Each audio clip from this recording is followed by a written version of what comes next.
Hi there, how you doing? And give me just a few seconds to get set up here. A few seconds. That chuckling you can hear, everybody, is anyone that knows my cat going here, his few seconds, like, you know. My few seconds are very seldom a few seconds, but I just want to get organised here. He's doing the leg braces. Oh. Okay. So what I'm going to do is keep you running and the safety camera all the time when I'm getting ready to start. I know where I'm going to stand, somewhere around here maybe. I guess, no, that's not going to work, is it? This is is it a new song? Well, I guess it's a new song and I'm just about to put music to it now. But it's a guitar I have. It's an old song in that it was written, I don't know when it was written, 1999. June 1999. It's now the 10th of July, 2023. I'm 62 years and 1 month old. Bum, bum, bum, bum, bum. And that's probably getting close to it. Do you know what I did today for the first time? And no, I don't know how many months. I left the house. I was at the house today for the first time in months. And I might get the other battery tuned up. I might get the other one on. In any case, I can always just do it as two. Yeah, I left the house today for the first time in months. Signed a will, a new will, another new will. It's kind of funny because they're your best friends in the world, you know, and God bless them, like, you know, I'm rambling on and the dementia's kicking in and everything, you know. Well, I'm trying to say, you know, protect my children, and they're like, yeah, we'll do our best, you know. That's all they ever say, we'll do our best, like, you know. And I just kind of point out to them why, you know, 48,000 people ran the London Marathon earlier on this year. They all did their best, but someone came 48,000th down.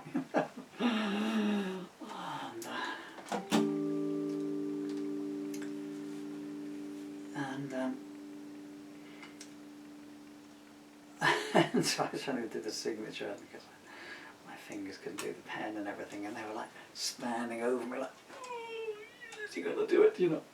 And I finally got the signature down, and then they just pulled the little cash machine out, you know, the thing, and like, put your card in there, slide it in the bottom, the guy said to me. I said, you're my idea of a very good first date.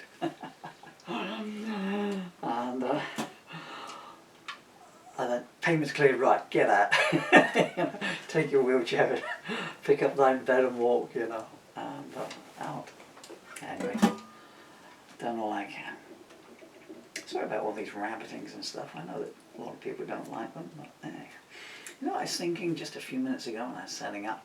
Of course you don't, but I'm going to tell you. Well, actually, I'll give you. Go and have a guess. Nope. If you listen to those tapes of Elvis at the end of his life, you know, then when did his last concert was, what, the 22nd of June, was it? Was it the 18th? They filmed it, didn't they? I think it might have been 22nd, Cincinnati or something like that. If you listen to those tapes of Elvis in 77, he's just talking all the time, and occasionally he'll and you know, and it's because your life doesn't necessarily flash before your eyes at the end of your life. Well, I mean, I don't know. I mean, it's a terminal disease that I've had for 9 years and know that it's been killing me for 18 months, I guess. So mine is going slowly before my eyes, but I'll tell you what does go before your eyes, all your mistakes. I tell you what, hug your children before you go. And that brought me on to this, and this song is called Mistakes, which I wrote in 1999. I'm about to put music to it now. And the lyric is contained in my last ever book, Compromise Not Pictured. I think that it's probably not showing up. Can you see that? I'm just shamelessly advertising this. Although the lawyers tell me that my books will still remain on sale. Well, they'll remain on sale after I'm away from keyboard, shall we say. Whether my babies will get the royalties, well, you can only trust. So it's in now. I might do it with a harmonica. I'm in the mood to do something with an E. Let's think with an E dominant, but maybe not. We'll see. E's dominant. Oh, Emily, Danny bought you this one, is that, did I? I kind of like that, you know. I'll get you a different one, Dill. I'm on the way to you now, place like them. It's like a little stress ball as well, isn't it? You know? Oh, and Dylan, I found you some new feathers, mate. My son collects feathers. You see the selection of my pen. I got you 2 new ones, Dill. I would like to have my transitional objects behind me up there. It's never a good idea to give women stress balls, I can tell you that. My ex-wife had 2. Every mistake she ever made in her life they suffered for. It's your fault this happened to me 10 years before you met me. Oh dear! I apologise. I'm sorry. I know I'd like to do Prairie Winds. Prairie Winds!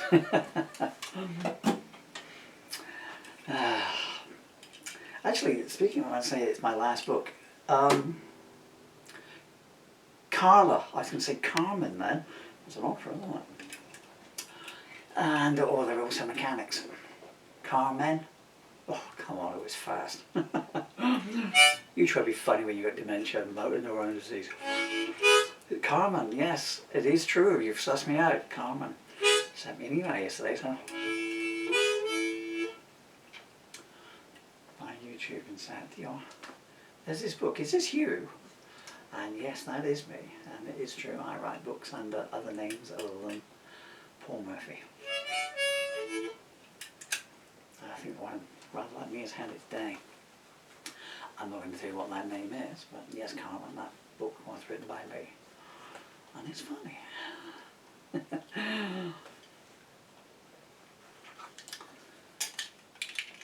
But it's a bit on the risque side, you know. Although I've never understood why you can't be risque and still be an anti-misogynist, anti-misandrist as well, and feminist. I mean, the funniest. Now, how does she describe herself? Either ardent or strident feminist. So this is how the lady herself describes herself on her Facebook and on her art page. I knew her as Susan Llewellyn, so I can say Susan Llewellyn because she legally changed her name. Just after we broke up, actually, it's a chilling indictment on me, isn't it? I don't think I had anything to do with it. She's on her, she got in contact with me a couple of years ago, and on her Facebook page, and it says name, and it says either ardent feminist or strident feminist or something like that. Because I'm queer, and I said, why does it have to be? Can't it just be feminist? You know, kind of thing. Why does it have to be? Blah, blah, blah, blah. But the funniest woman I ever met in my life. She's absolutely hilarious.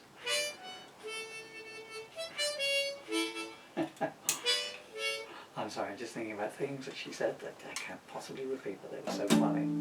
She was a feminist as well, because, you know, because you can say this man or this woman is very attractive and beautiful. That doesn't detract from their intelligence or their kindness or anything like that. I didn't mean to do that. I just opened my mouth and it slipped it in there. Stop being naughty. I don't think I want to do any more on this. I'm just going to leave it. Okay, let's just actually bear with me just a few more seconds and we're going to start here. One other transitional object to go with all my other transitional objects.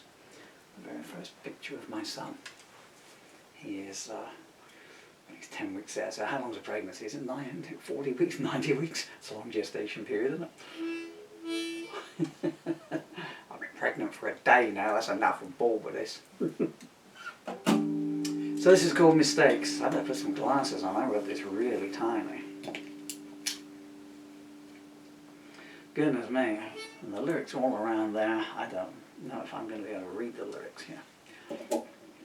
I'm going to do this like I used to do it when I was on stage and I just used to walk around all over the place.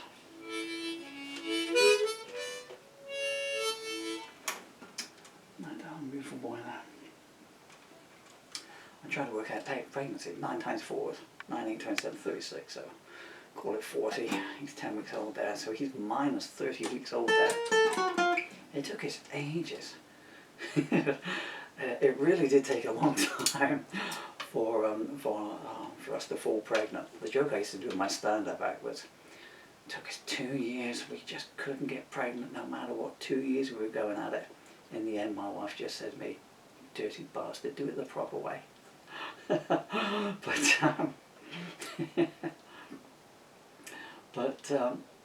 this is a true story. So I did one of these fertility things, you know, because of there was a 30-year age gap between us, you know, and it seemed most likely that, you know, the mum was just worn out, like, you know, they were just in there going, "Oh, we've got to go to work again, lads." What? And we're going to listen to him moaning and groaning for an hour, and then, you know, "Well, I'm nice and warm here, I don't want to go out."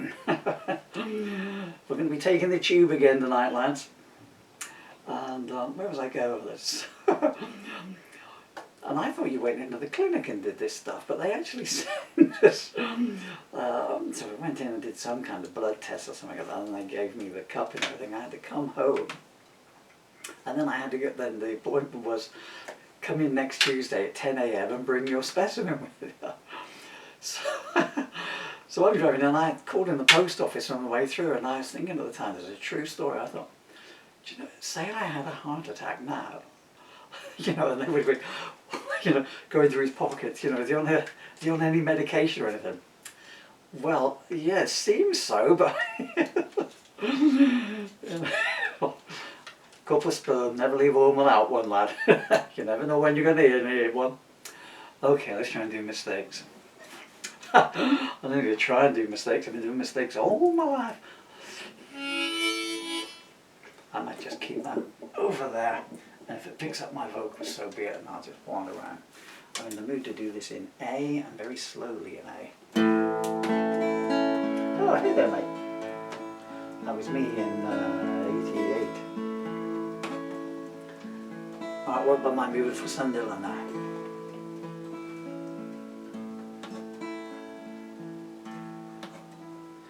I was talking to the Lord, and you know what he said. He told me life don't get worth living until after you're dead. Look at all the images you got floating round in your head about all your mistakes.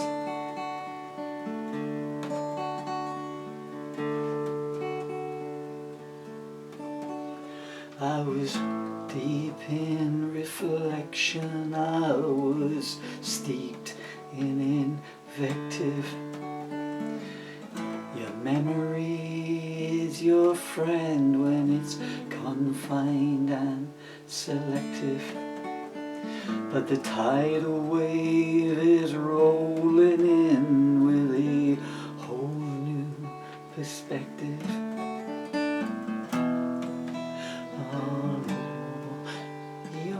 Mistakes.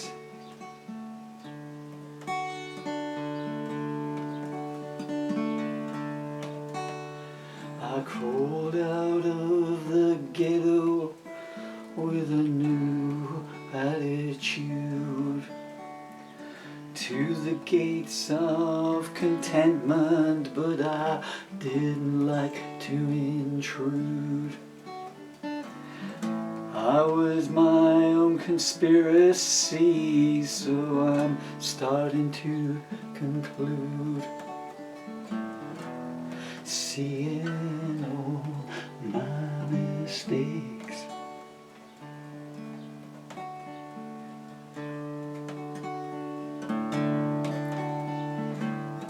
I fell in love once and I swore never again.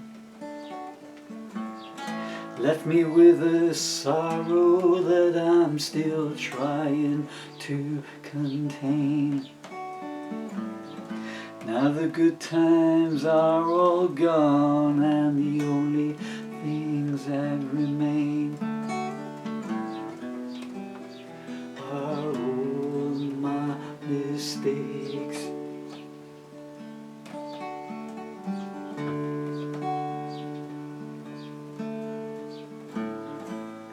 I know the color of pain, I've painted my life with it. I guess I was given the right pieces, but I couldn't make them fit. Losing strips your confidence away from you bit by bit. And so do your mistakes.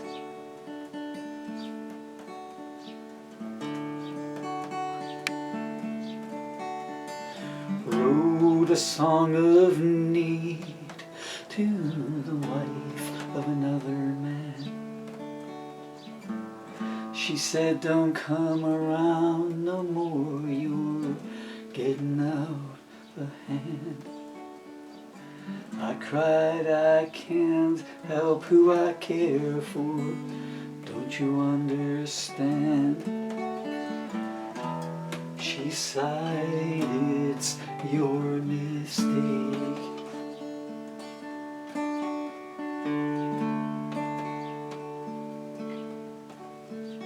Confusion was my brother, but that's how it goes.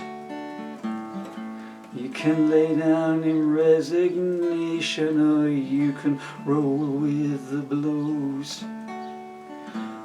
When they're whispering ashes to ashes, you'll know which path I chose.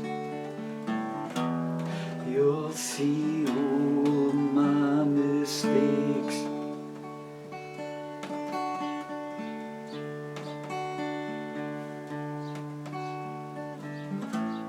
I've wandered beyond the stars, and there ain't nothing there.